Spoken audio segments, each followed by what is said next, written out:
Meu Deus. Aí, pronto. Ainda não está. Aí. Boa tarde a todos.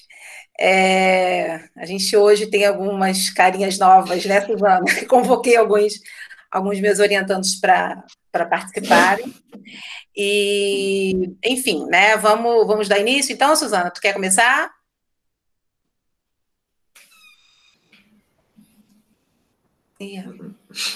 Oi, Cláudia.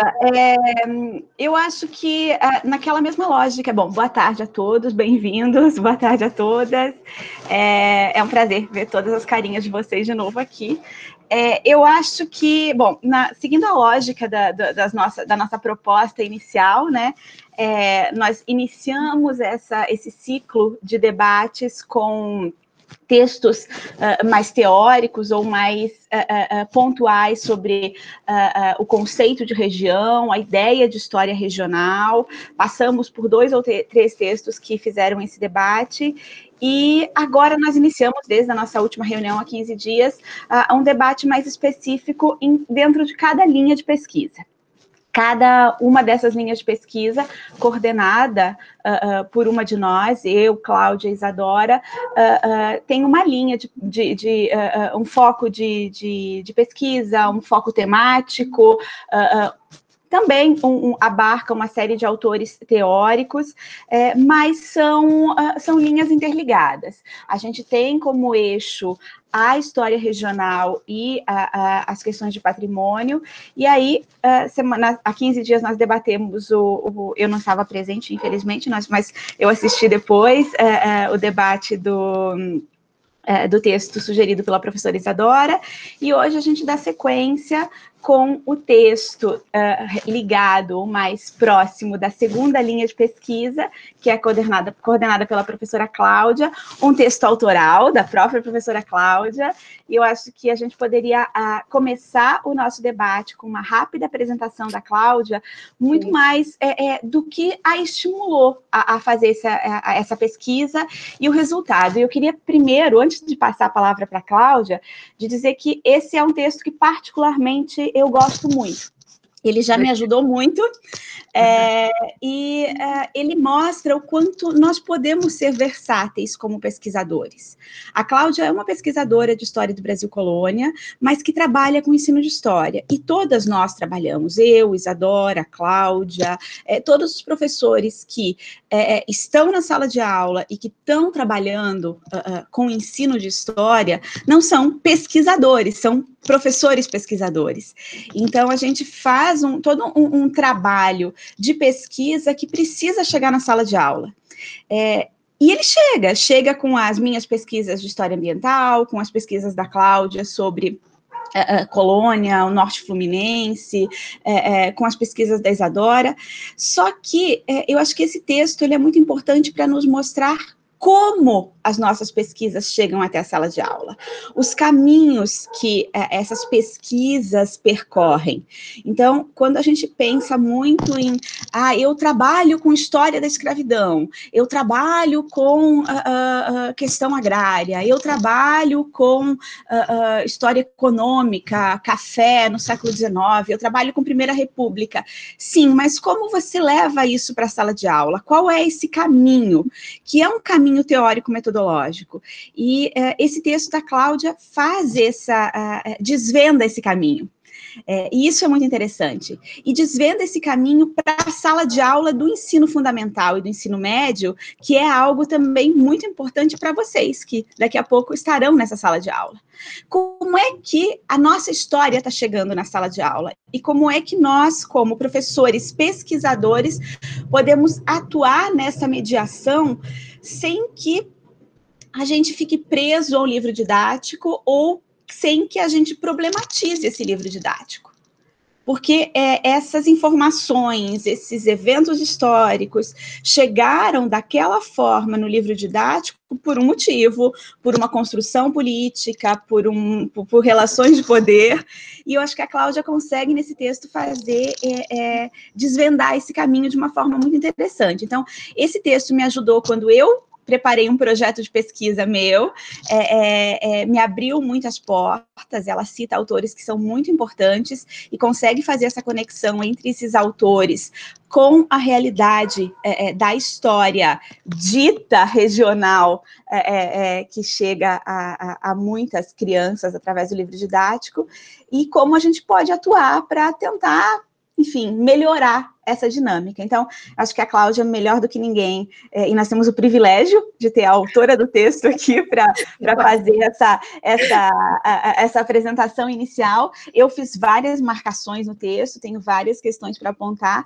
mas a gente passa primeiro a palavra para a Cláudia, para depois nós podermos começar o debate. Cláudia, com você.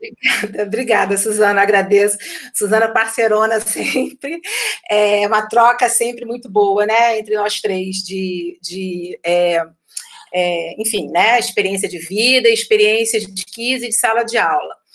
Assim, vou falar bem rapidamente, né, muitos de vocês já conhecem mais ou menos a história desse texto, porque começou lá naquela disciplina que eu ofereci, né, eu sou professora de ensino de História, lá na UF Campus, e foi, assim, uma experiência muito peculiar para mim, quando eu comecei a me deitar sobre, né, essa área de ensino de História. E entender, eu fui professora do ensino básico da rede estadual, né, do Rio de Janeiro durante 14 anos, e, enfim, né, a gente passa por uma série de coisas que nos tornam profissionais mais resistentes em todos os sentidos, né, na área do ensino básico. Isso é importante. Eu acho que professor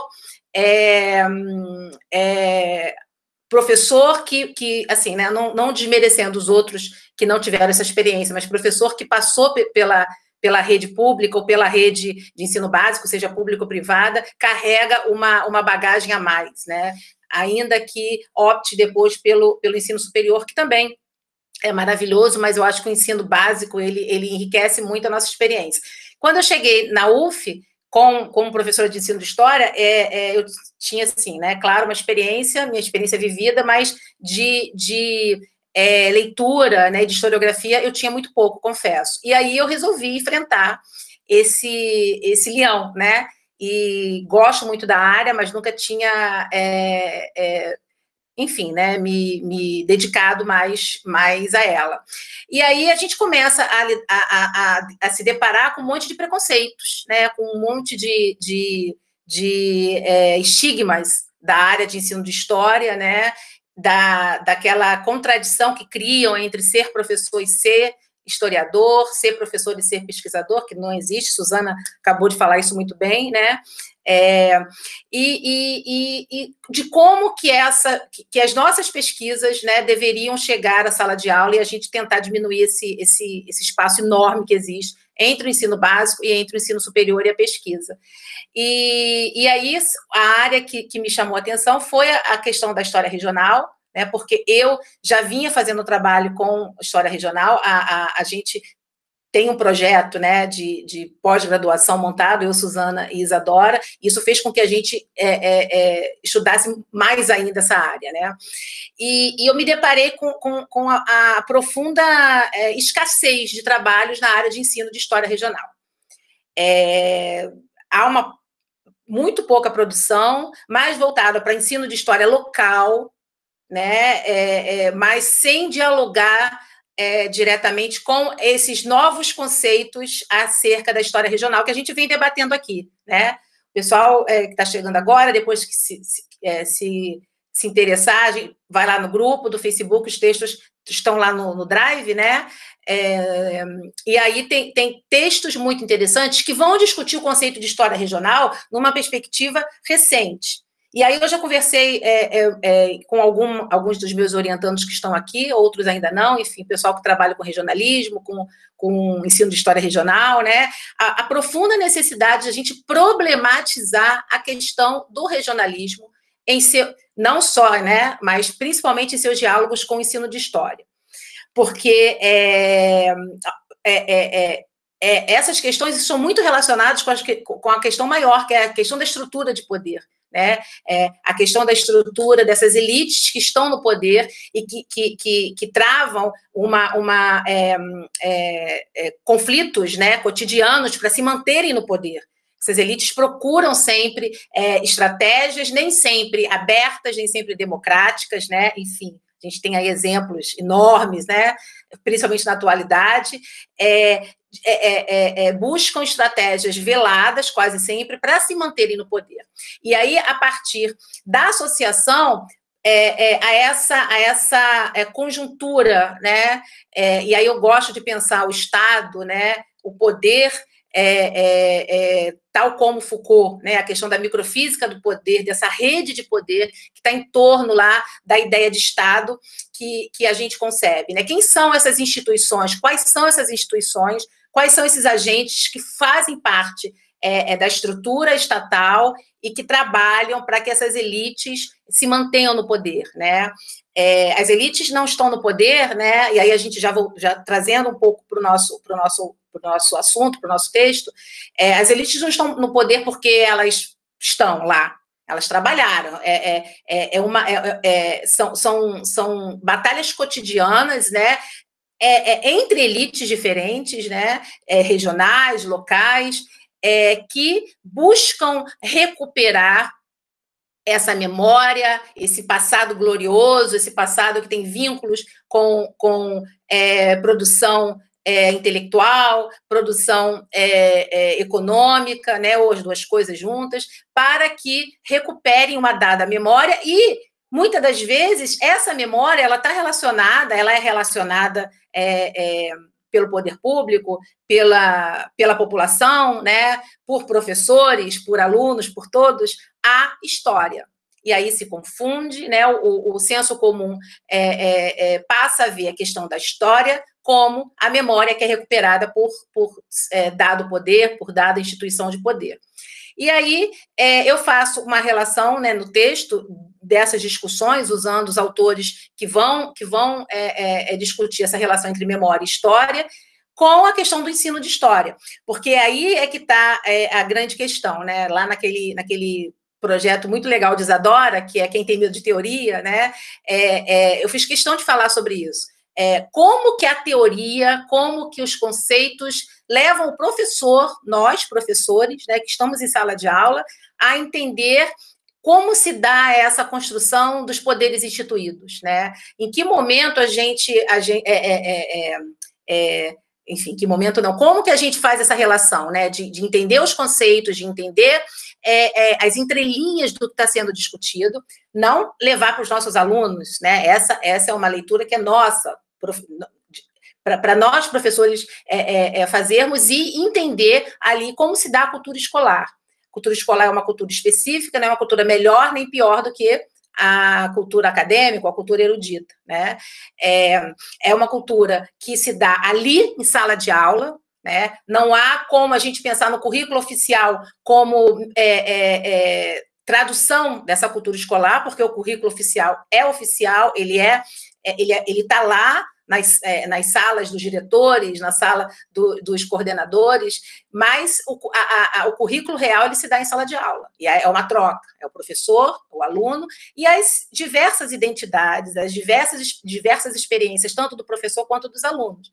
E essas identidades que o Estado, né, tal como a gente concebe lá a partir da microfísica do poder, quer anular, quer neutralizar. Porque quanto menos conflitos, né, identitários, mais fácil será o controle social, mais fácil será a transmissão de informação, né? Então, formar cidadãos patrióticos, né, a ideia de pátria, formar cidadãos que respeitem os símbolos nacionais, que respeitem os poderes instituídos e que, ao mesmo tempo, tenha orgulho, né, desse passado que é pensado pela memória que está sendo transferida, é o objetivo desses poderes, né, dessas elites, né, desse grupo que forma ali o Estado, o poder instituído. Enfim, né, só para terminar, eu uso como base o currículo de campus, 3 leis que vão sendo instituídas e depois vetadas ao longo, acho que é de 2004 a 2015, né? E essa lei, juntando essas 2 leis anteriores, está em voga agora, né? Então, o que se faz em campus, na rede de ensino fundamental, para se trabalhar a história regional? Resumindo, essa é a questão, né? Como que o currículo campista utiliza os 40% que a base nacional recomenda, né, de história regional, como que o currículo campista faz isso? E aí a gente vai lá no currículo campista e a gente se depara com esses heróis, esses mitos, né, que são recomendados pela Secretaria de Educação. É mais ou menos isso, gente. Eu não vou ficar falando aqui, né? Vamos agora começar o debate, que é o mais importante. Bem? Obrigada, Cláudia. Foi ótimo. Eu acho que, antes de passar a palavra, eu acho que nessa sua fala, para mim, ficam marcados 2 pontos. Assim, eu fui professora do EJA, na verdade, do Projovem Urbano, e fui professora da rede pública estadual, fui professora em São Gonçalo. Nossa. O que não é simples. Eu também trabalhei em São Gonçalo. Então, eu acho que essa coisa do... quando a gente estuda história do proletariado, que a gente fala do chão da fábrica, o professor que conhece esse chão da escola, do real, é muito importante, porque eu hoje sou professora de uma universidade pública federal que fica na área fisicamente localizada na área mais privilegiada do Rio de Janeiro, que é a URCA, que é a Unirio. Mas o meu público, entre aspas, os meus alunos, não moram na URCA, nem os professores moram na URCA. Nós não conseguimos, não é porque nós não queiramos. E aí eu fico pensando o seguinte, na minha disciplina, que começava antes da pandemia, às 8 horas da manhã, eu tenho alunos que para chegar às 8 horas da manhã tem que sair de casa antes das 5, porque eles moram em áreas extremamente distantes da universidade. Eu tenho que sair antes das 6, eu preciso de pelo menos 2 horas para chegar.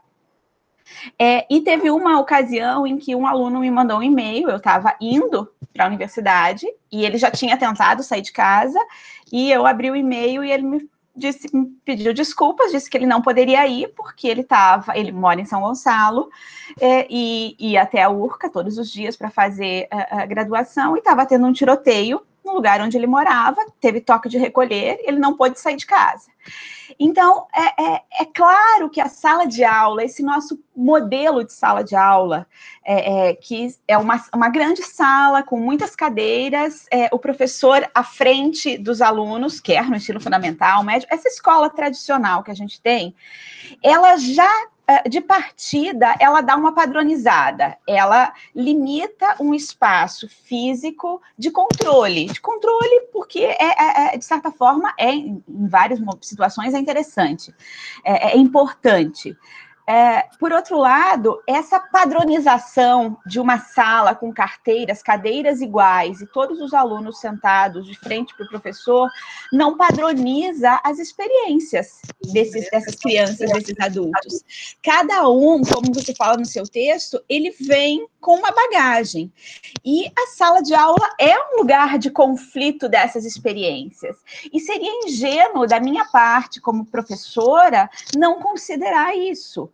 É claro que um currículo tende a, eu não diria homogeneizar, mas mais ou menos dar um ponto de partida para que, se todos tiverem acesso àquele conteúdo, àqueles debates, aquelas aulas, eles tenham uma base comum, mas essa base comum não significa que seja a única bagagem que eles terão para aquele assunto.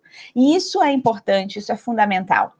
Então, quando a gente pega o exemplo desses vultos de campus como exemplos de história regional, é sim uma tentativa de padronização, de homogeneizar, para que quando alguém te perguntar, você, estudante, quem são os grandes nomes de campus, todo mundo vai falar a mesma coisa. Só que esses grandes nomes, eles são os grandes nomes, ou eles representam uma figura importante. Da mesma forma, em Guarus, na Pelinca, ou em vários lugares diferentes em termos de poder aquisitivo, de tudo. Eu acho que as diferenças de lugar de onde esses estudantes vêm também atribuem um peso muito grande para quem eles consideram ou não importantes, quem eles consideram ou não representativos. E isso precisa ser ouvido pelo professor, precisa ser inserido no debate. Mesmo que você não exclua esses vultos, você pode colocar esses vultos em debate com os vultos pessoais desses estudantes, das suas comunidades. Um estudante que vem de uma área indígena ou que vem de uma área quilombola, ele tem outro tipo de vultos nas memórias construídas dessa comunidade que não estão representados no livro didático, não estão representados nesses grandes nomes. Isso os exclui, os diminui. O professor não pode fazer isso. Então, o professor tem um papel muito grande, que é o de conhecer os vultos oficiais, formais, mas também perceber como eles podem e devem conversar com esses vultos reais, esses vultos do cotidiano desses estudantes. Isso é fundamental. Mas agora eu queria abrir para vocês, né? As experiências de vocês, muitos de vocês já fizeram estágio, já foram para a sala de aula, e eu não sei se eu não vi aqui, eu estou com uma tela cheia, mas a Alba, que faz parte do nosso grupo, a Alba foi minha orientanda, a Alba está aqui, a Alba foi minha, está aqui, a Alba foi minha orientanda de TCC e é uma professora hoje da rede, e eu lembro que a primeira experiência dela na sala de aula, quando ela veio me contar, foi muito frustrante, no sentido de que muitas vezes a gente chega na sala de aula achando que vai ter esse tipo de debate aqui que nós estamos tendo, e não é assim. O caminho é muito árduo para você criar uma relação, para você se tornar alguém importante ou merecedor de respeito dos seus alunos. É uma construção, não pode ser uma imposição. Então, isso também é um caminho a se construir. Vou abrir para vocês, gente. Se a Alba quiser fazer, dá o testemunho dela, mas está aberto para todo mundo. Vamos lá. Oi, pessoal, boa tarde. Eu sou Maísa, sou orientanda da Cláudia, né? Atualmente eu sou professora da rede pública de Carapebus, né? Dou aula para a EJA, né? No centro da cidade, e dou aula para o ensino regular na área rural, né? Na parte rural ali da cidade.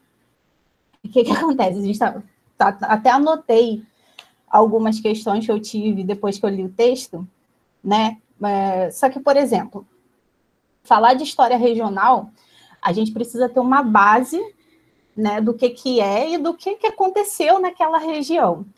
Carapebus, dentro da matriz curricular da cidade, né, a matriz curricular do município, exige ensino de história regional, né? Só que não tem currículo, não tem conteúdo, né? Não tem produção acadêmica que a gente pode se basear para poder construir uma aula sobre história.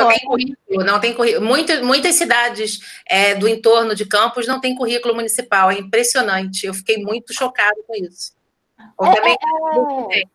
É muito complicado, porque olha só, eu cheguei, quando eu comecei a dar aula lá, ano passado, eu cheguei com a proposta de fazer umas aulas diferentes e tal, né? Comecei dando uma aula diferente, levando as crianças na comunidade quilombola que tem em Quissamã, trouxe elas na comunidade, né? A gente assistiu várias palestras, e depois eu fui questionada pelo diretor da escola por que eu estava fazendo aquilo, se ele já tem conteúdo demais para se preocupar, e eu estava colocando um conteúdo a mais, né? Eu fui chamada a atenção, foi o que aconteceu. Foi muito complicado. Eu dou aula também para a EJA, né? Dar aula para EJA é completamente diferente do que você dá aula para o ensino regular. Eu tenho alunos que não sabem ler, né? Eu tenho alunos que estão assim, chama fase, né? Estão na 8ª fase, que é basicamente o 8º ano, e eles não sabem ler, né? Então, assim, não tem como eu levar um texto falando de, sei lá, falando de Carapebus, falando da Restinga de Carapebus, que é parte da Restinga de Macaé e da Restinga de Quissamã, porque eles não vão saber trabalhar, eles não sabem ler, né? A não ser que eu leia para eles. Então, assim, é uma dificuldade muito grande. A parte de Carapebus não ter currículo, vocês terem noção, assim, do quanto que é absurdo, eu não sei quem falou, alguém falou lá dentro da escola que eu tinha feito minha monografia sobre Carapebus, né? Aí eu recebi um contato da Secretaria de Educação pedindo para eu fazer um projeto de currículo sobre história regional. Nossa. Eu assim, sou professora contratada, né? Mas eu fiz o que me pediram, porque eles pedem quase mandando, né? Assim, você pode fazer um currículo para entregar amanhã? Aí você fala assim, não posso. Ah, tem certeza? Falo, posso sim. Daí acontece bastante. Só que assim, é muita dificuldade você chegar para ensinar história regional dentro de Carapebus é um município relativamente recente, né? É município há 25 anos. Mas tem muita coisa que aconteceu em Carapebus quanto distrito. Tem um livro que fala sobre Carapebus, que é o livro de uma senhora que ela escreveu fazendo entrevista, né? Entrevistando um pessoal mais antigo da cidade. Assim, é um livro de memórias.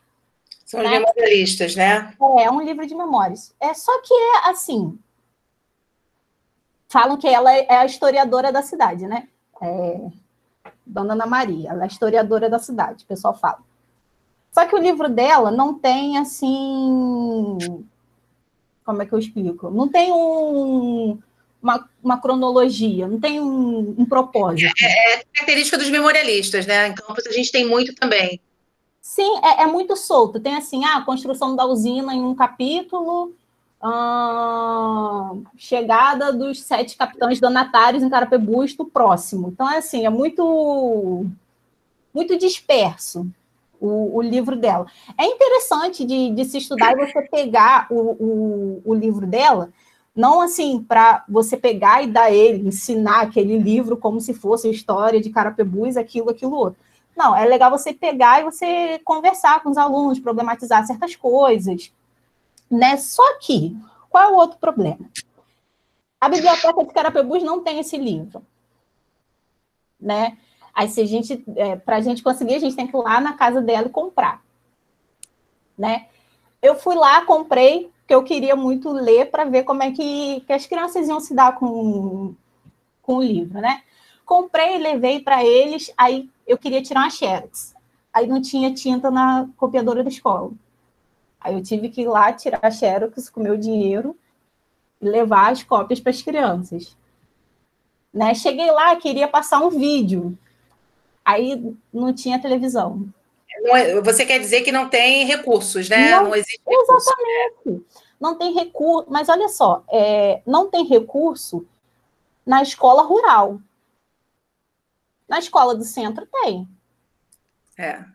Entende? Na escola rural não tem internet, na escola rural não tem telefone. E não é porque não chega lá. Chega, mas não tem. Essas experiências diversas, mas mostram também o quanto você não pode ser uma professora, né? Você tem que se reconstruir e nos lugares diferentes em que você atua. Você está dentro, quer dizer, alguns conflitos que existem na cidade não existem na escola rural e vice-versa, e você, nesse papel de mediadora, você acaba se adaptando e criando estratégias para isso, né? Eu acho que essa ideia que a Cláudia coloca no texto de que o currículo real, ele é prenhe de conflitos, né? Ele está dentro da realidade do cotidiano mesmo. Ele tem que se adaptar dia a dia à vivência, porque você não pode fazer um plano de aula e aplicar ele para todas as séries em todos os universos. São aulas diferentes de acordo com o diagnóstico que você faz do seu público, né? Essa questão dos currículos do interior, isso me surpreendeu muito, né? Quando eu comecei a estudar o currículo de campus, alguns, eu não sei, não, eu acho que foi a Daiana, enfim, Daiane, né? Foi a Daiane, enfim, né? Eu tive algumas orientandas que trabalharam com a questão do ensino de história regional e procuraram saber sobre o currículo. E aí, cada notícia que vinha, não tem currículo, não tem currículo. Falei, gente, como, né? Não tem currículo. Eu não lembro agora qual é a cidade da Daiane. Alguém lembra, gente? Aquela que teve neném? Eu esqueci a cidade dela. Ela é por perto de Campos.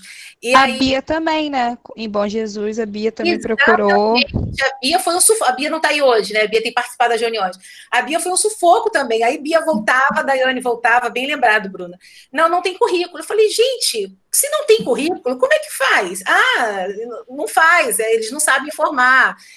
Enfim, então isso foi me traumatizando muito. Cada vez, aí, quer dizer, eu topei com o currículo de campus, né? Enfim, desse jeito. E aí, todo mundo que vinha, eu quero estudar. E aí, quando chegava, não tinha currículo. E aí, o que faz? Né? É exatamente essa questão, é a cultura escolar, né? Mas eu acho que aí é um problema mais profundo, é falta de planejamento municipal, né? E talvez, a gente não sabe, né? Falta de conhecimento também, não tô falando de nenhuma prefeitura, gente, entendeu? Em específico, eu não conheço, mas talvez falta de conhecimento, né? Falta de leitura da base nacional, enfim, né? No mínimo que seja. Então, isso é um realmente de base estrutural, entendeu? Acho que é bem, bem complicado. É muito, muito complicado, porque a gente não tem um currículo municipal para a gente trabalhar. Aí eles ficam exigindo que a gente trabalhe exatamente o que está na base nacional, né? Aí 60% tem que estar lá, e 40% tem que ser do currículo. Mas não eles precisam ter, né?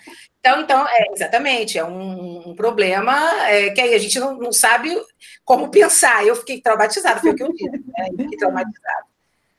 Gente, acabou, Maísa? Uhum. Mais alguém, gente? Eu queria comentar. Pode falar, Bruno. Na realidade, eu não trabalho ainda, né, no município, mas eu lembro, assim, que eu acho, uma coisa que você até falou, né, que não tem, no texto, fala sobre essa questão da continuidade, né, do professor, né, dessa aplicação da prefeitura, de reatualizar o professor, essa questão da continuidade, né, de educação. Por que acontece? Eu sou de Macaé, para quem não sabe, e Macaé não tinha professor normalmente da região. É um problema também, né? Que vem professores igual a UF, vem professores de diversos lugares, não é da região, não conhece a história da região, então acaba meio que, não sei, na época, quando eu era criança, aquelas adolescentes, a história de Macaé foi ignorada. Tipo, você não sabia a história de Macaé, não tinha a mínima noção do que aconteceu em Macaé. Então, a única coisa que eu lembro muito é porque meu avô era radialista da cidade, foi o primeiro radialista.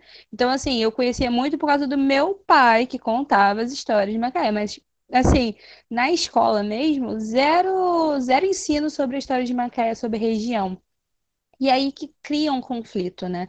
Porque parece que a questão da memória da história, querendo ou não, a gente fala sobre essa questão das permanências, né? E das continuidades e tal. Do mesmo jeito que ela é um projeto, a falta do projeto também significa que você não tem uma história e parece que você não tem memória. Então, tira essa questão do pertencimento à cidade. Eu não me sentia... Seja um projeto também, né? Exatamente. O projeto talvez seja um projeto. O projeto. E tipo assim, pelo Macaé também ser uma cidade que recebe gente do Brasil inteiro, essa falta de pertencimento à cidade é uma coisa muito esquisita. Diferente às vezes de Campos, né? Que os campistas se dizem muito campistas, assim, tipo Campos, sangue azul de Campos, aquele negócio, muito amor à cidade. Enquanto Enquanto aqui, Macaé, a questão até do amor, de alguma coisa, de uma questão de uma relação também com a cidade, é meio que quase não existe, é uma coisa muito... normalmente as pessoas falam de onde vêm e não que pertencem, ou que moram aqui. Então é muito engraçado essa relação também de pertencimento, né? E talvez, o que você falou, a falta de um plano é um plano, né? Então é muito esquisito isso. Aí, no texto foi me batendo exatamente, essa estranheza, e vai te lembrando da época que você era da escola. Mas Bruno. aí, assim, alguém quer falar? Pode falar, Guilherme. Não, é que eu ia falar que eu sou de Macaé também, e aí no texto fala justamente sobre essa questão desses, como que fala, vultos, né? Sim. E aí, tipo, em Macaé, o que a gente aprende da história regional, assim, acho que de maneira mais geral, são mais mais o folclore municipal, né? Personalidades que participaram ali do Mota Coqueiro, mas também deve conhecer, porque... O Mota Coqueiro é famosíssimo. Pois é. E aí, tipo assim, aí você vai ver as personalidades que tem lá, é igual em Campos, sabe? Aí a gente vai ver, tipo, o Castelo, que é do Duque de Caxias, né? Exatamente. São personalidades, assim, muito pontuais e que não iluminam muito a questão da história daquela população ali, sabe? Como é que fica a história dos pescadores, daquela vila de pescadores que cresceu depois, sabe? Como é que fica, tipo, toda essa questão mais do povo mesmo, né? Tipo, de baixo para cima, digamos assim. Eu acho que essa é a grande questão, né, que a gente está falando aqui. Aí eu lanço uma pergunta para vocês, né, assim, para a gente debater. Por quê, né, que quase sempre quando a gente fala nessas memórias, aí a gente já está puxando a questão do regionalismo. Eu conversei com alguns dos meus orientandos, né, Flávia, falei com a Dayana também, eu acho que a Carol também não está aí, mas enfim... por que essa questão... Aí a gente junta tudo que vocês falaram, né? Não existe pertencimento, sentimento de pertencimento, que o pessoal vem de fora e tal, ou existem pessoas demarcadas, né, vultos demarcados, para serem considerados exemplos de pertencimento. E aí, por que será que sempre quando a gente fala em história regional tradicional, né, com licença da palavra, né? Vou usar meu, tá, gente? Eu estou falando de nenhum município. Ufanista, né? História regional ufanista, não estou atribuindo a nenhum município, enfim, mas existe. Por que sempre há essa seleção? Por que vocês acham que isso acontece? Por que não há, por exemplo, em Macaé, como o Guilherme levantou ali, uma preocupação em se estudar a colônia de pescadores, né? Por que não há em Campos, né, como Suzana levantou, a preocupação não ufanista de se estudar os povos, os primeiros habitantes ali, os nativos, né? Por que sempre se escolhe, se elege certas pessoas através de certas estratégias? Por que vocês acham que isso acontece? Por, de repente, não pertencerem à elite, talvez... Porque, assim, se você for olhar... Desculpa, Bruna. Porque se você for olhar assim... vocês falaram de Vila de Pescadores, eu lembro daqui de Rio das Ostras. Aí cada um está nas suas representatividades, né? Nas suas... Rio das Ostras é vizinho de Macaé, enfim. Então tem essa questão, né, de ser a Vila dos Pescadores e tal. E eu fico pensando, até que ponto é interessante você enfatizar a questão dos pescadores... num momento, e não é de hoje, que Macaé passa, e Rio das Ostras, por transformações espaciais, ambientais, né, que prejudicam essas comunidades, inclusive, né, você vê lá no Porto de Macaé, que é um grande debate, né, do impacto tanto para aquelas populações quanto ambiental, né. Então, enfim, o não projeto talvez seja por isso, né? Porque acaba exaltando esses grupos que estão sendo prejudicados com o progresso, né? Assim, entre aspas. Ou devem ser calados, né? Ou devem ser velados, lembrando o POLAC, né? A questão das identidades que são caladas, que são neutralizadas, né? Para que não... Aí não é uma expressão do POLAC, é uma expressão minha, para que não façam barulho, né? Para que não chamem atenção e que se reconheçam como iguais. Eu gosto muito, sempre quando eu estou discutindo isso em reunião de orientação, até em sala de aula, eu gosto muito de falar isso. é muito imposto para nós, cidadãos, que nós nos reconheçamos como iguais. Nós somos todos iguais, né? Um discurso religioso, não sou católico, né? Religioso e ocidental, que nós somos todos iguais, né? Vamos amar uns aos outros, somos todos iguais.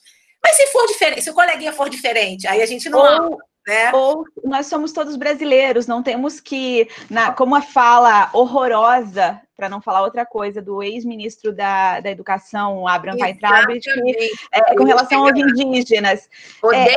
Ele volta no tempo, quer dizer, pré-Constituição de 88, que reconhece identidades diferentes, especialmente dos povos indígenas, e somos todos brasileiros. Que brasileiros são esses? Exatamente. É o modelo de brasileiro, né? Qual é o modelo de cidadão que você quer, que você, no caso, né, o nosso excelentíssimo ex-ministro, eu lembro que ele falou assim, eu odeio esse negócio de povo indígena e povo cigano, ainda chamou, ainda foi mais profundamente, né? Os ciganos eram um problema social desde enfim, né?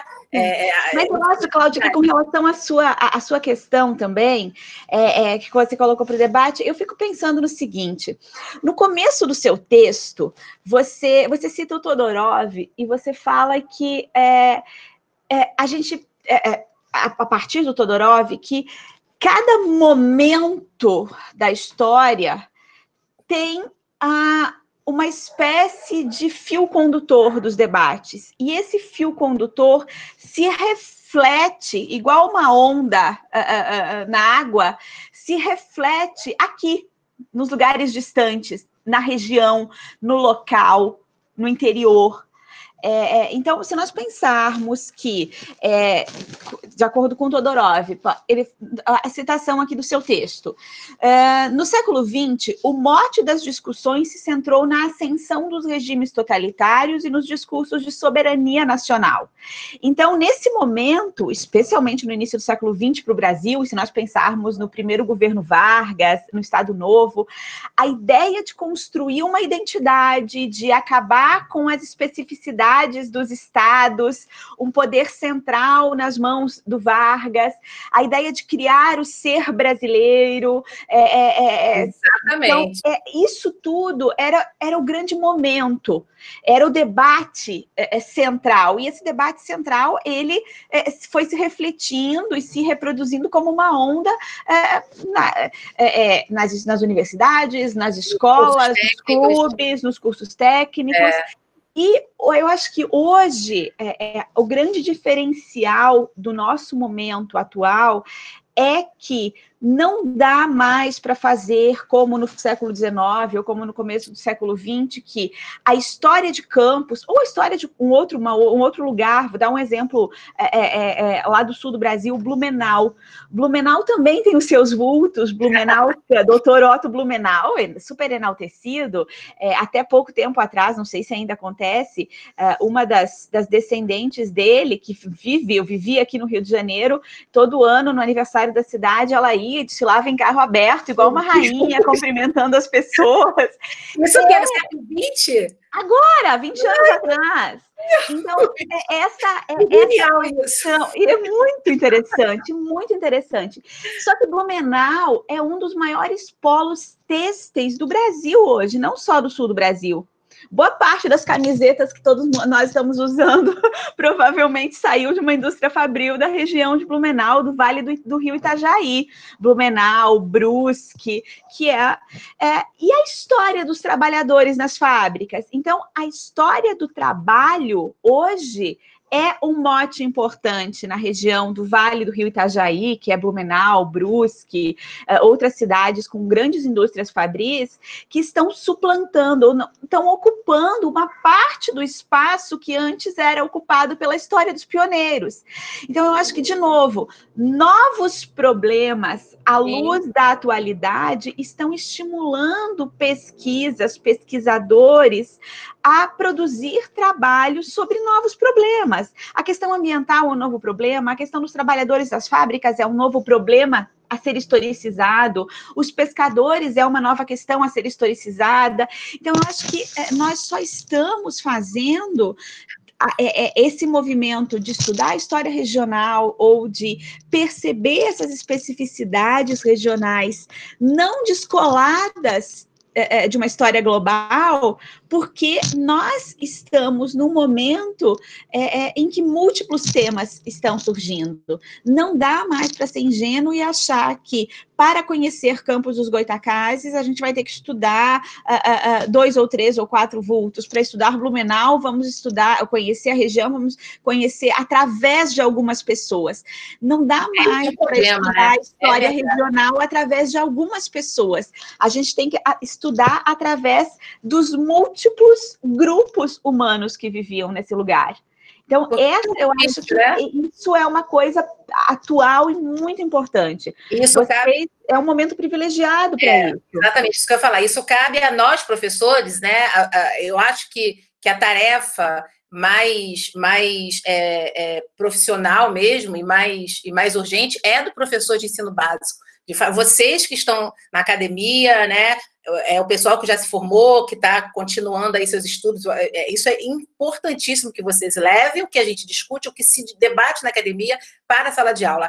Essa sempre foi, assim, uma grande preocupação para mim, né? Em entender por que ao longo dos anos, a gente conversa muito sobre isso, principalmente o pessoal que está desenvolvendo pesquisa em história moderna, história colonial, né? Por que tantas coisas que a gente debate em história do Brasil colonial, história moderna, né? Sempre digo, história do Brasil colonial está dentro de história moderna, ou vice-versa não, mas enfim, né? Não tem como estudar a história do Brasil colonial sem estudar a história moderna. Por que coisas que a gente debate, há 2 ou 3 décadas, né? Conceitos que já foram revistos, já foram problematizados, ainda não chegaram lá nos livros didáticos. A gente abre os livros didáticos, a gente observa discussões que já são problematizadas, já foram revistas na academia, e aí ficam na academia, são discutidas em grupo de estudo, legal, vai para coletâneas lindas, coordenadas por professores maravilhosos, mas e aí? Né? Como que isso vai chegar lá? Se não chegar lá na sala de aula, se não for utilizado para pelo menos criar conflitos, né? Conflitos de identidade, discussões, debates, vai servir para quê? A gente tem que sempre pensar nisso. Os alunos vão continuar dizendo, para que estudar história, se estudar um monte de gente que já morreu há muito tempo e não tem ligação nenhuma com a minha vida. Eu ouvi muito isso. Mas cabe a gente, né? Outra questão, a história é uma disciplina conteudista, se a gente deixar ser, né? E a gente tem que lutar contra isso, né? Alargar as nossas angústias de sermos professores de história e nunca conseguimos dar o programa todo, né? Mas se houver uma seleção, se houver uma organização, né? Esse assunto não vai interessar muito ao aluno. Vou pegar mais esse aqui, que vai trazer mais a realidade dele, né? Eu lembro que em uma das aulas de estágio, enfim, eu não vou lembrar qual foi, em qual desses semestres por aí que eu dei, uma aluna ou um aluno me disse que em seu estágio, né, uma aluna relatou que preferia 1000 vezes estar fazendo faxina, porque ia ganhar eu estou perdendo tempo aqui, porque eu tinha que estar fazendo faxina, porque eu tenho que ajudar minha mãe, o que eu estou aprendendo aqui, né? Isso aqui para mim não serve de nada. Aquilo me tocou, né? Ao aluno que estava fazendo estágio também, poxa vida, aquilo ali não tem importância para o aluno, né? Ele não está nem ali, porque está ali falando de Revolução Francesa, dos filósofos, da enciclopédia, para que, né? Se não mostrar, não é praticidade, mas a vivência disso na vida, para que ele vai usar isso lá fora, né? Como que isso vai poder mudar, não transformar a vida, mas fazer com que ele se conheça como cidadão e entenda o seu lugar ali social, não serve de nada. Então, para que a gente vai dar esse conteúdo enorme, né, se não vai servir de nada para o aluno? Né? Então, justamente problematizar por que nós, professores, ainda não levamos, ainda não conseguimos, a gente não consegue ainda levar o que a gente discute aqui no LAIR, lá no GEAL, o pessoal que está lá comigo, e outros grupos, essas reuniões e tal, por que não sai da academia e vai para a sala de aula, né? Eu acho que o agente disso é o professor de ensino básico. E aí o professor de ensino básico precisa perceber a sua importância, né? Como pesquisador, como escritor de artigo, né? Aquele texto ótimo lá do Ilmar Roloff, a aula como texto, uma coisa assim, eu não lembro do autor, do título agora, que a sua aula é um texto, né? Você não está lá pesquisando, vendo o autor que você vai usar, vendo a metodologia, o início, o desenvolvimento, o final, a conclusão. Isso é aula, é pesquisa também. Você não precisa É o estar lá... professor pesquisador, né, Cláudia? Exatamente. É o professor que pesquisa. E o que fala até eu linkar logo com a pesquisa, porque eu estava vendo sobre essa questão da regionalidade de campos, né? Esse status de como que se criou o campista, né? Essa questão da própria da elite, desse projeto da elite de se criar um campista para se criar uma cidade forte, que é Campos, que é o centro, uma cidade central, que consegue ter relações com Minas Gerais, com o Espírito Santo, com o Rio de Janeiro. Então, como que isso também, essa questão da regionalidade, né, como que esses vultos históricos também é uma forma de a gente reafirmar uma nova identidade campista. E, assim, a gente tem que ter muito cuidado na nossa, igual eu tô falando, Macaé não tem esses vultos, ou os poucos que tem são muito espaçados e tal. Mas isso também é um projeto, né, porque Macaé é uma cidade que você só vem para trabalhar. Então, você é só um peão de uma empresa. Então, você não precisa ter laços afetivos com a cidade. Você vem, mora, depois termina o seu contrato, você volta para onde você vem para Rio das Ostras, né? Exatamente. Mas é sobre isso, sobre essa questão da identidade. É importante a criação de uma identidade, como é importante não se criar uma identidade. Então, é importante para nós pesquisadores, como professor, compreender toda uma lógica que é formada a partir disso, que você coloca no texto, né? Essa questão do micropoder. Então, como que é importante a gente compreender que o projeto é um projeto de alguém.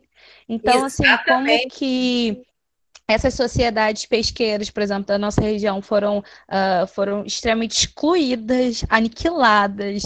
Então, até mesmo quando eu tinha alguns amigos que os pais eram pescadores, eu ficava, gente, alguém pesca aqui em Macaé ainda? Tipo assim, como se fosse a coisa mais louca do universo. Sendo que eu moro numa cidade que tem um rio enorme, e, assim, a costa de Macaé é bem grande também, que tem muitos peixes. Então, assim, como que essa identidade aniquiladora desse povo, dessa pessoa que mora aqui, foi acabada, extinguida. Quanto menos se fala deles, menor vai sendo a importância deles e menos direito a reivindicar direitos eles acabam tendo. Exatamente. E até mesmo, por exemplo, quando eu entrei na faculdade, que o Wiener fez uma pesquisa sobre religião, nada a ver com agricultura, mas ele tem que tocar no tema agricultura, porque o Sana foi um dos grandes produtores de café da região.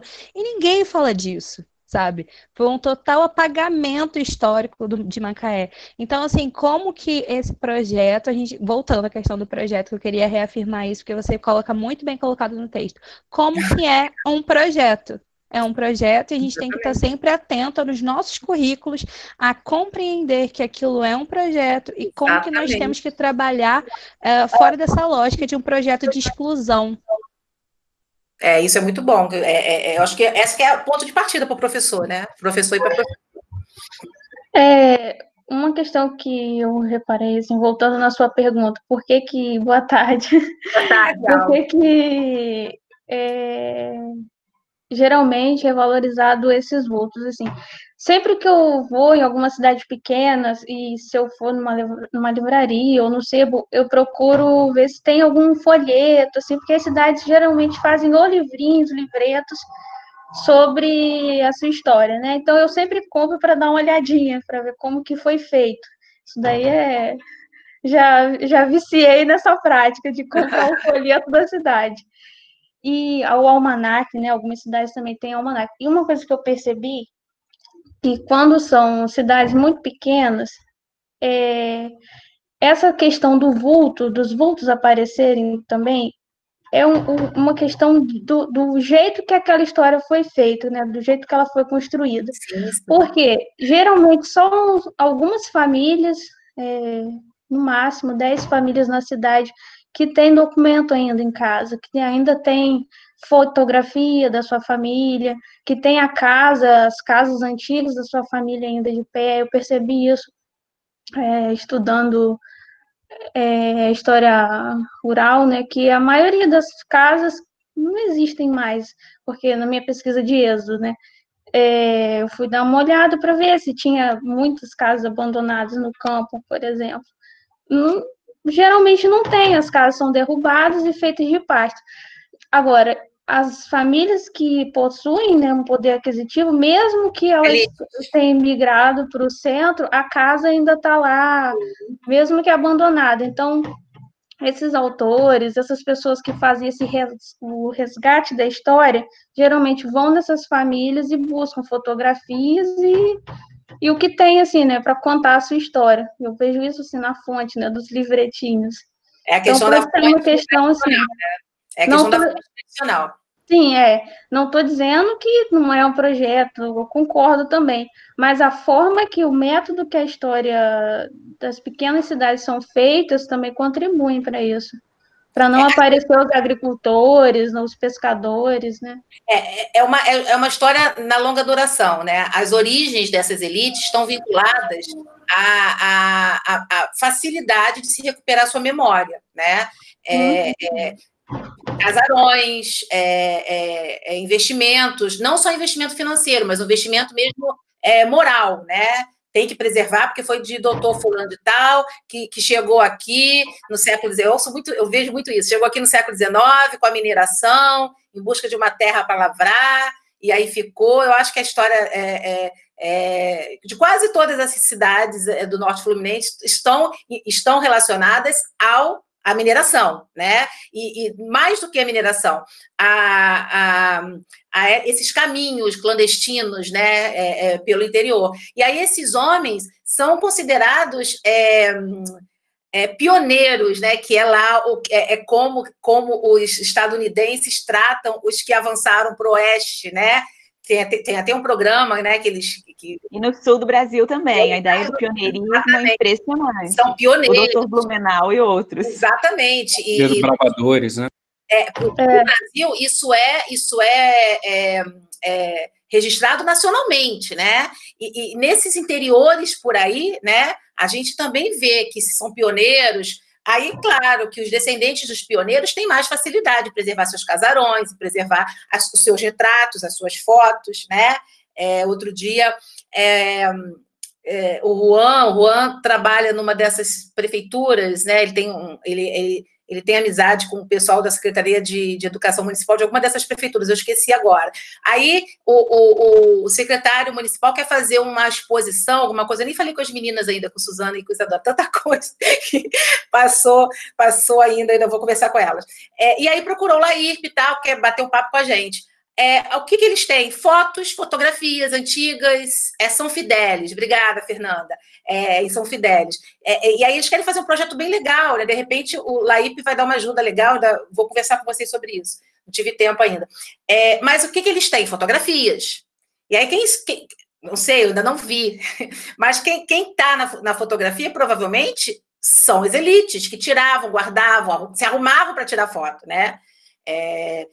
Isso era muito comum. Então, quer dizer, ainda é uma questão de seleção, né? Ainda é uma questão de recuperar a memória e um projeto, porque essas elites frequentemente estão no poder, né? Eu sempre dou o exemplo lá do neto ou do bisneto de Dom Pedro II, que é deputado federal, não é isso? É senador, não lembro. Deputado federal, senador. E o cara se diz ainda que vai ser rei, enfim, e está lá como deputado, né? E o cara está lá desde o século XIX, diz que ainda é herdeiro, não sei do quê, né? Então, quer dizer, a gente tem aí uma tendência com essas elites estarem no poder e lutando para se manterem no poder, né? E perpetuando sua memória. E aí, se a gente bobear, nós, professores, essa memória vira história, né? E vira a história contada pelos vencedores, né? E como vocês dizem, a Alba falou dos agricultores, o Guilherme e a Bruna falaram dos pescadores, né? E, enfim, temos lá os descendentes dos nativos, né, de Campos, onde eles estão, né? Temos o trabalho lá, eu fico lembrando o trabalho dos meus orientandos, né? O trabalho da Luísa, que está lá vendo a questão da senzala no liceu, né? Que ninguém sabe que é senzala, porque ninguém lembra, que foi uma memória apagada, o pessoal estuda e acha que é uma sala legal, mas foi memória, aquilo ali é uma memória dolorosa, né? Para certos brasileiros, e isso não é recuperado. Enfim, né? Um monte, a questão do patrimônio também, né? Que patrimônio que se quer preservar, os lugares de memória, isso tudo está relacionado a essas elites que tiveram condições de manter a sua memória. E aí querem confirmar a sua superioridade cidadã nessas cidades, não só nessas cidades, né? Rio de Janeiro, Niterói também tem isso. Tem uma questão... pode falar. Obrigada. Falando assim, fazendo só um ponto de vista diferente assim, na fala da Alba, né? O que acontece? Carapebus tinha uma casa, né? Eu descobri recentemente que Carapebus tinha um visconde. Né? Eu pesquiso Carapebus, eu não sabia dessas coisas. Estava pesquisando no arquivo de Macaé, né? Que Carapebus pertencia, Macaé era distrito. Aí eu encontrei lá que Carapebus tinha um visconde. Né? O título foi dado, inclusive, pelo Dom Pedro II. Né? Dom Pedro II esteve em Carapebus. É muito interessante isso. Porque ele tinha a casa desse visconde lá em Carapebus. E acho que foi em 2008, 2009, foi solicitado um tombamento da residência para se tornar um museu. Né? O tombamento a solicitação passou pelas mãos do vice-presidente, que entendeu tombamento de tombar, né? Chegar lá, pá, tombar. Vice-presidente o quê? Vice-prefeito, desculpa. Tombar de tombar. O que aconteceu? A casa foi derrubada. Ah, mentira, não é possível. Não, é sério. Não, Maísa, não é possível. Derrubar. Gente, isso dá um trabalho, dá um artigo. Dá um artigo, dá muita coisa. Era a casa do... Tem documento que manda tomar? Tem foto, tem vídeo dele lá com a máquina de demolição gigante do lado da casa lá. Eu não estou acreditando. Eu acho que você já me contou isso, e eu não estava acreditando. Continuo não acreditando. Meu Deus do céu. Que situação, hein? Aconteceu. É um lugar histórico, né? Por mais que seja de uma elite, por mais que seja, é um patrimônio histórico, né? Aí o cara, você vê, né? O cara chegou, leu tombamento, é para tombar, né?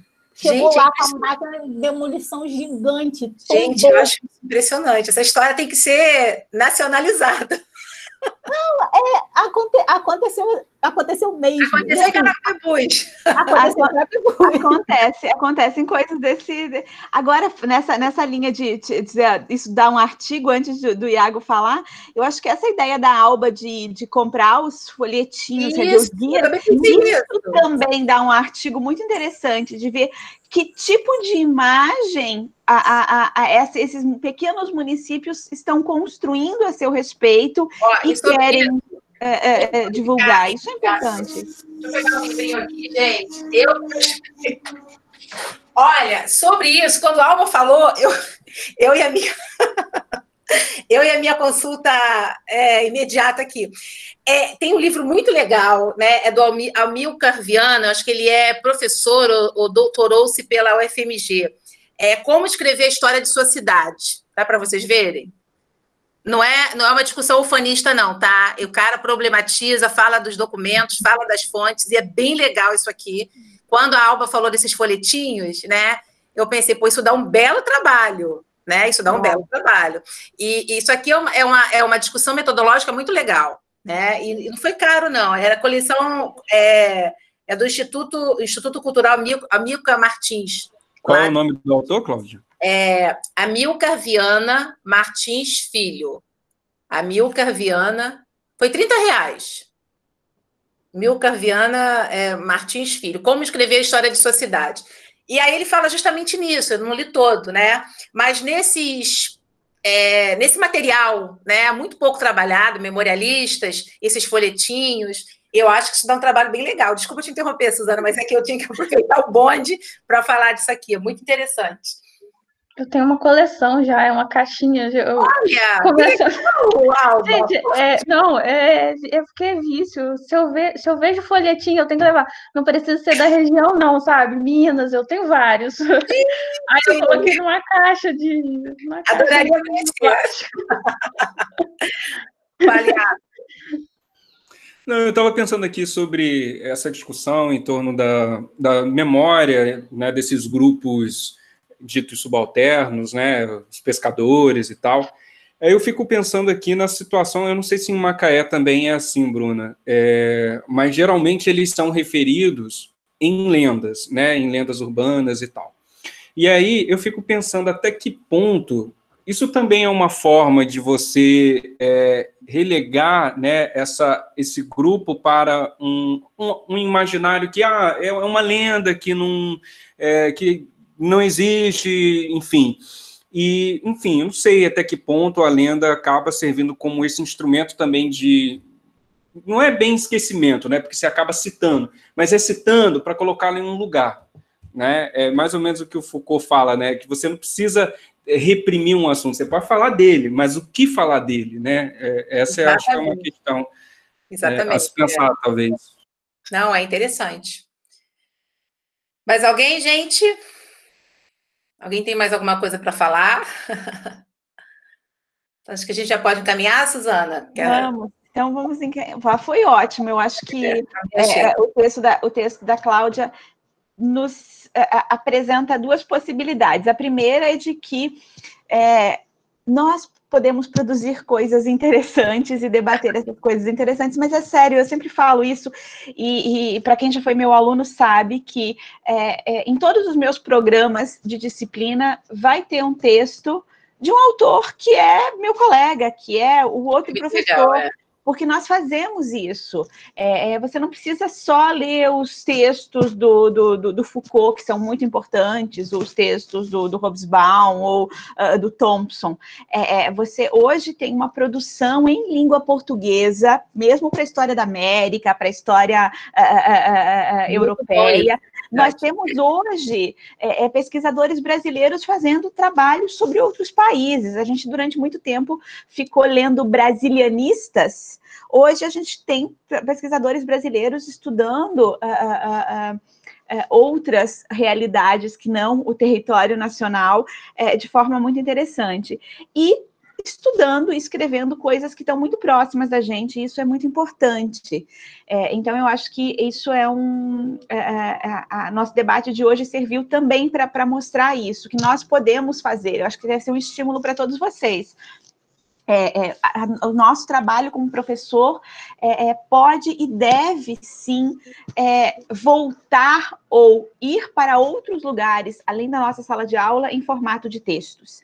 Então, as suas experiências, os seus TCCs, pesquisas que vocês tenham feito, ou que vocês farão, podem e devem passar por esse esforço, que não é simples, de transformar isso em texto, de transformar isso em trabalhos publicáveis. A gente tem muitas revistas hoje que recebem trabalhos de graduandos, de pós-graduandos, para além das grandes revistas que aceitam só trabalhos de doutores. Então, façam as ideias de vocês circularem também. A gente tem bons debates que merecem ser publicizados. E essa ideia de que a gente pode estudar a história regional no âmbito do patrimônio, da agricultura, da identidade, mas também do ensino. Isso é importante, quer dizer, quando a gente fala que nós fazemos parte de um laboratório de história regional e patrimônio, a gente não está falando de um laboratório que estuda só o patrimônio da região X. A gente está falando que a gente trabalha com história regional do ensino, do meio ambiente, da agricultura, da historiografia, e essa multiplicidade é importante. Então, eu acho que isso foi um plus do nosso debate, mostrar que a gente também consegue isso. E aí, nós temos eu vou fazer já o anúncio aqui do nosso próximo debate, daqui a 15 dias, que aí é um debate que encerra esse primeiro ciclo, digamos, dos nossos debates, do nosso projeto aqui, que é a terceira linha de pesquisa do LAIRP, que é a linha que eu coordeno, que trata da questão do meio ambiente e da agricultura, do ponto de vista da história regional. E o texto que eu selecionei para o nosso futuro debate é um texto do professor José Augusto Pádua, que não trabalha com história regional, mas é um historiador ambiental, e o texto Não é sobre campos, não vamos trabalhar com o Norte Fluminense, mas eu acho que o legal desse texto é que ele mostra a possibilidade de que trabalhos feitos sobre outros lugares podem ser apropriados do ponto de vista teórico e metodológico para os nossos estudos. Como a Alba citou numa reunião passada, por que é que estudar uma região X, um lugar X, é importante para alguém que não é daquele lugar? Pelos caminhos percorridos para aquele trabalho. Então, o texto se chama A Mata Atlântica e a Floresta Amazônica na Construção do Território Brasileiro, estabelecendo um marco de análise.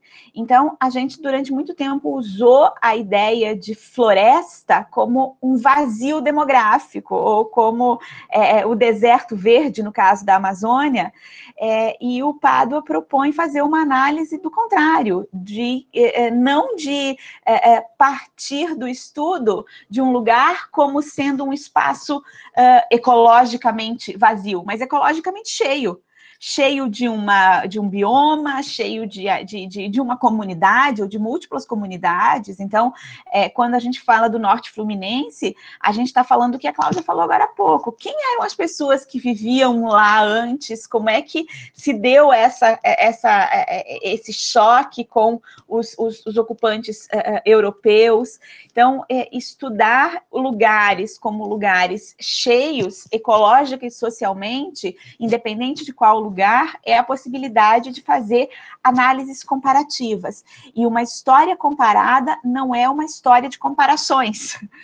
Isso é também interessante, que a gente vai poder fazer esse debate no nosso próximo encontro. Então, oportunamente, daqui uma semana nós vamos deixar o texto disponível, mas é um texto de fácil acesso, é um artigo da Revista de História Regional, de 2012, se eu não me engano. Então, a Mata Atlântica e a Floresta Amazônica na Construção do Território Brasileiro, estabelecendo um marco de análise do José Augusto Pádua.